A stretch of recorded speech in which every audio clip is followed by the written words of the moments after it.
Hello, today we are making skillet pork meatballs with a peach sauce, and we're going to serve it over coconut rice. So for our sauce, which we're going to make after we cook off our meatballs, we're going to use a little bit of olive oil.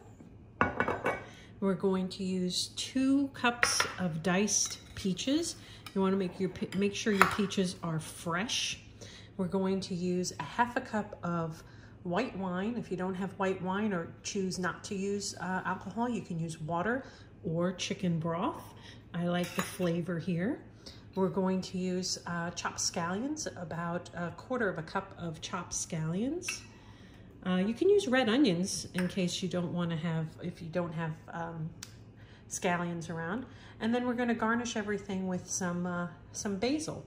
So I'm putting all this off to the side for now, because the first thing we're going to make is the actual meatballs.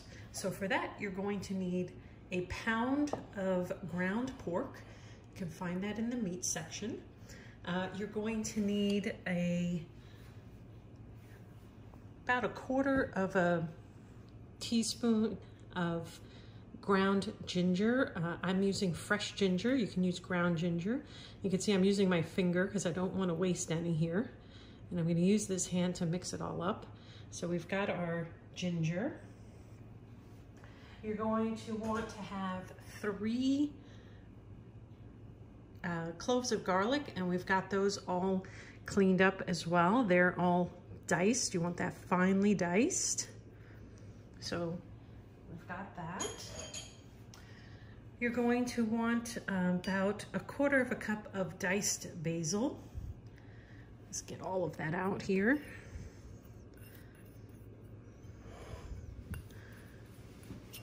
Don't want to waste any of that. All right. A ½ cup of panko breadcrumbs. These happen to be gluten-free, so you can use gluten-free if you have a gluten-free household. And then we're going to use a ½ teaspoon of salt. Actually, we're going to use 1¼ teaspoons of salt, excuse me. I'm going to cut it down just a little bit, so not all that salt. And then we're going to do the same thing here with the cumin. Okay, so we're going to use 1¼ teaspoons of cumin. So I'm going to take the lid off here. We're going to carefully put our cumin in our measuring spoon, and a quarter. The quarter can fit in there. It's okay if you put a little bit more, and I happen to like that flavor, so I'm not going to complain since I am getting the chance to eat this afterwards. So now we want to mix this up. And remember, whenever you're mixing something, you want to use one hand to mix, the other hand to keep it clean in case you need to do anything at a moment's notice. So I'll bring this a little bit closer. All right, and we're just going to make sure that everything is combined. So make sure your hands are clean when you do this. We'll just get all of that together.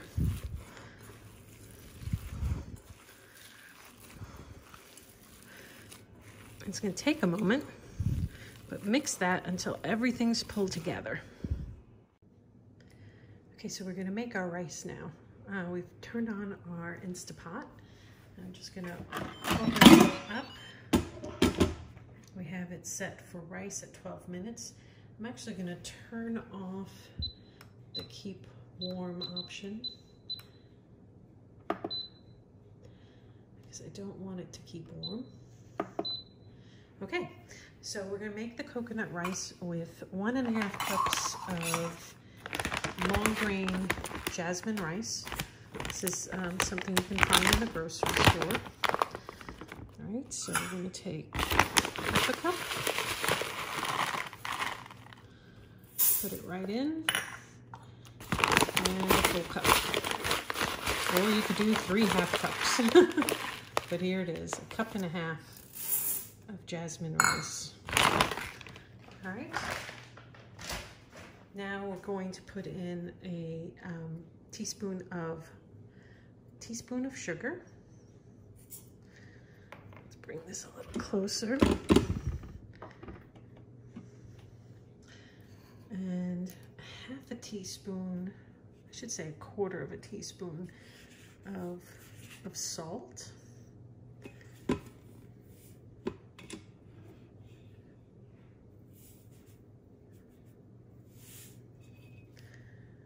And we're going to put in half a cup of water.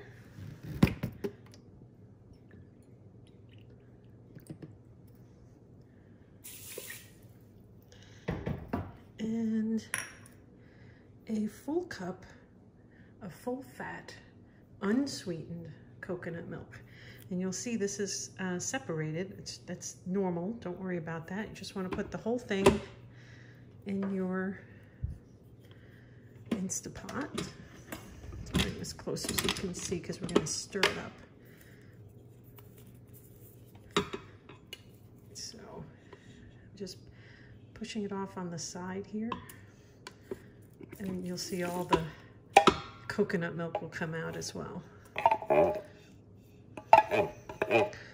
So we get all that coconut milk out. Looks good.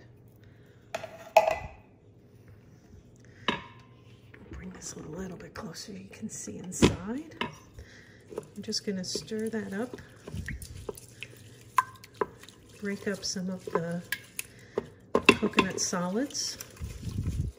And then we're going to cook it for 12 minutes. And we're going to let it naturally release. And we will have our coconut rice. So just want to get all of these lumps out. Doesn't take but a couple of stirs here.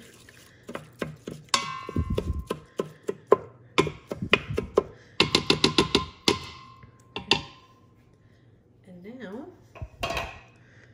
we just close it up. Turn it on. We'll close it up. And we'll get started. Okay, so we've got our meat all formed up. We've got everything nicely combined. Now I'm going to use a scoop. This is a small scoop. It's going to be about 1.5 tablespoons total. So if you don't have a scoop, just use the same measure as you can over and over, so that you can come in here. If you have a scoop, the great thing is you pull it down, you pull it against the side of the bowl. Just clean off the sides here. And boom, you have a meatball. Do our next one. You know, it's not perfectly round, that's okay. You just want to make sure that they're the same size. Another meatball. And we will form them up after to make sure they're nice and round. Or we'll form some of them, I should say. They don't actually need it. They will taste the same no matter what shape they are. All right, so we're going to keep doing this until we've got all of the meatballs formed up. And I use the sheet pan here so that as we pull them out and get ready to use them, I don't have to touch them again. So we're just going to keep pulling these out of our bowl until we've got all of them done. Remember, this was 1 pound of pork, and while it doesn't seem like a lot, once you start seeing how many meatballs you get out of it, it actually works out to be a pretty good deal. All right, so we'll keep doing that. Okay, we've got all of our meatballs formed up. We managed to get 31 meatballs out of that 1 pound of pork. So we're going to take a little bit of olive oil now, and we're going to put that in our pan. We've got our pan preheating. So let's move over here and look at our pan. We've got our pan set up. We've got it preheating. We're going to add our oil, and we've got something to put our finished and cooked meatballs on once they're done. So we're going to make everything in one pan, but there's not going to be enough room for us to put everything in here all at the same time. So we've got a pair of tongs. We're going to add our oil. Let's see, yes, we're getting there. We're getting hot. about 2 tablespoons of oil and add more as we need it. And we're going to add our meatballs. Let's get our bottom of our pan coated. So we're not going to waste anything here today. There we go. We're looking for that little shimmer. It might be a little hard to see, but we're looking for that shimmer. So let's see. Yeah, that's good. This is always the hottest part of our pan. So I start there. And we're going to brown all of our meatballs. And then we're going to make our sauce.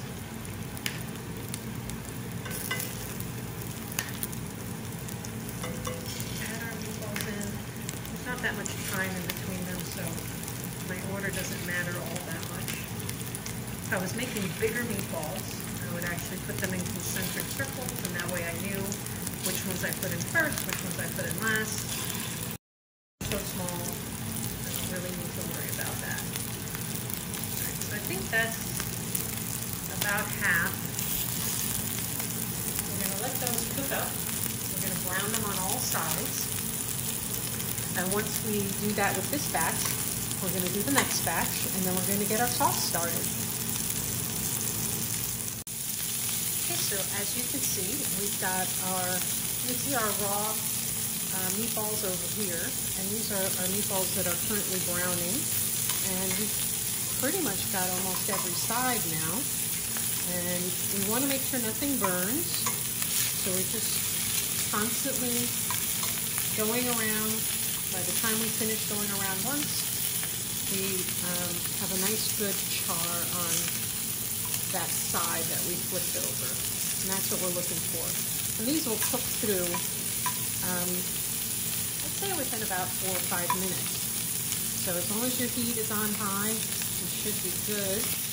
The way that you can check, just to be safe, you can take a thermometer. But at this size, they're a little too small for that, I think, to be accurate.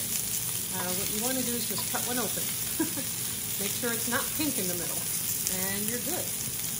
But you can see that these are nearly ready for us to pull out. So I'm going to lower the heat just a little bit. There's a lot of heat coming off here. And we're going to take them and put them onto our sheet pan. They're going to come back in the pan, so they're going to have an opportunity to continue cooking.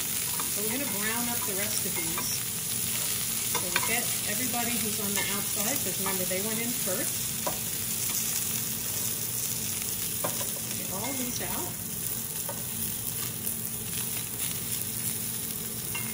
Well, this one needs a little more. Put them on his side.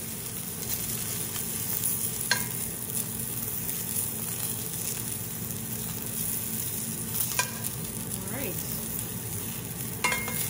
Looking good. So we've got these out. I'm going to add just a little bit of olive oil, just a bit. And now we're going to add in the rest of the meatballs, just like we did in the first round. So once we've done this, we're going to be able to go ahead and add in our, we're going to make our sauce and have everything cooked together, get those flavors to come together.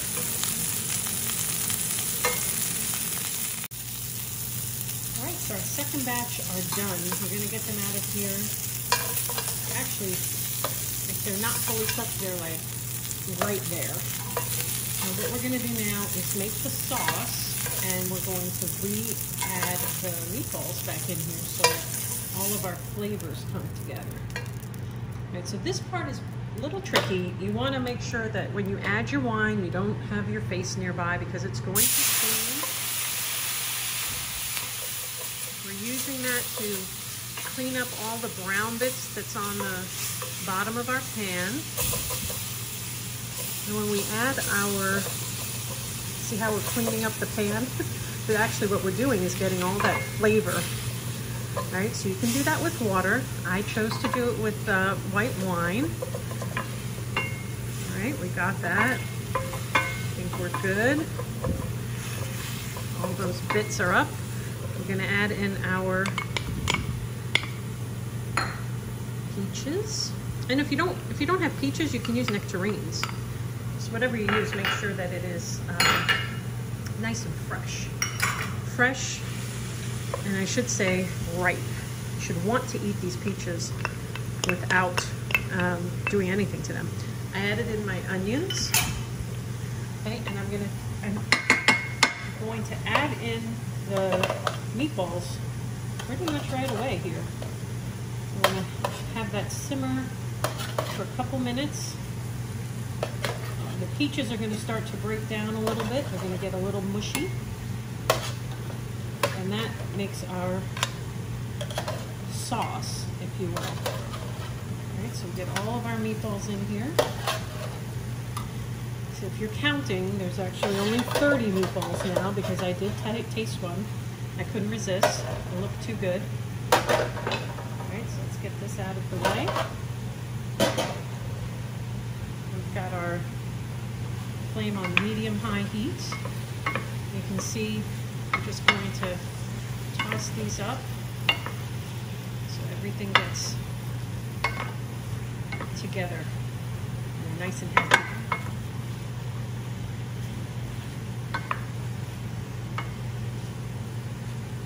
So we're going to leave this for a couple of minutes, like 3 or 4 minutes, and just let some of those peaches cook down a little bit.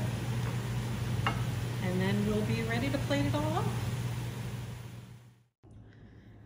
Okay, so everything's ready. Let's get our meatballs here. We've got our coconut rice ready. We've got our basil garnish ready. So all you need to do at this point is be able to judge how hungry your people are. I put a modest amount of rice in here for what I'm going to serve. And I'm gonna put about 3 or 4 meatballs. I'm gonna try and get up as much of the peaches as I can. Maybe a few more meatballs. Okay, add a little bit more. So pretty. And we're gonna put a little bit of basil on top. That'll complement the flavors we already have. And there you have it. We have our skillet meatballs, our pork meatballs. They've been seasoned with ginger, garlic, cumin, basil, and we're serving them with a peach. We'll call it sauce not in the strictest terms. And I say try this because I think what you'll find is that that's delicious. Serve it over coconut rice. You've got a whole meal.